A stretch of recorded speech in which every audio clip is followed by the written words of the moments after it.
Brazil is a country that does well in the tourist brochures. White, broad sand beaches, incredible music, and a joie de vivre that makes us all come much more alive than we ever knew was possible.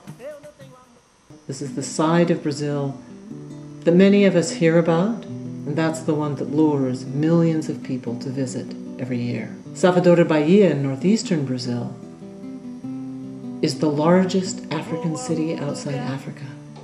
And the colors and vibrancy and cultural complexity of that city make it unique. This side of Brazil, I love. This side of Bahia, I love. But there's another side I also got to know.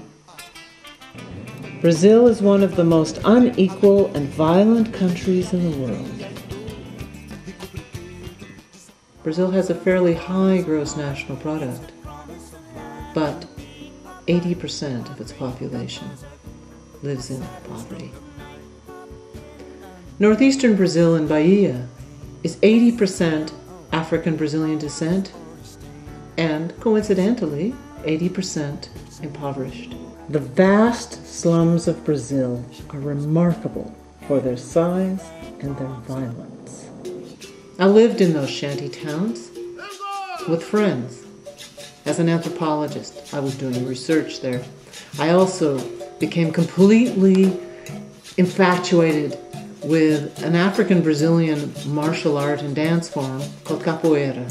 I began doing research on what race and class and gender, sexuality, what it means in that society.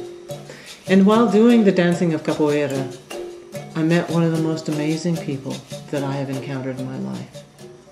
That was Rita.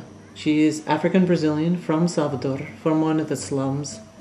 When we met, the bond of friendship that grew between us continued, only increased as time went on.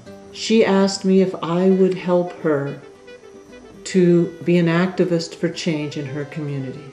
I want to do something, she said. I want to do more than I'm doing now. I want to do it in a systematic way. But I can't do that alone. I need assistance. And outside assistance is part what I need. E vai ser espaço muito flexível? Flexível. Para muitas a gente pretende trabalhar com o Bahia Street e pensando pouco também na comunidade local, né? And I said, all right, I will do the international part, and you do the part in Brazil. I will try and set up an infrastructure that keeps the power of any organization in your hands, and you develop the program that your community thinks is the best here. E para o pessoal que não conhece, né? Não me conhece, não está conhecendo o trabalho, estão apenas confiando no que eu estou falando e no que Margaret fala. E a gente está trabalhando todo dia. It was a commitment that I don't know that if either of us, had we known what we were getting into at the beginning, would have ever done.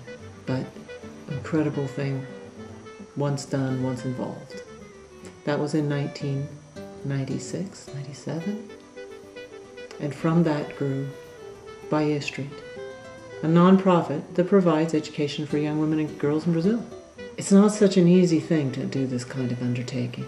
What we read about are the people who are the heroes, about people's successes, not about the actual struggles, the issues, the problems, the despair, the depression, the reality of what comes with this kind of venture. That's one thing I've written about in this book, is the reality. A questão mesmo do negro, né, da mulher negra, tudo isso que a gente vem trabalhando, batalhando há 7 anos e agora está dando fruto, né?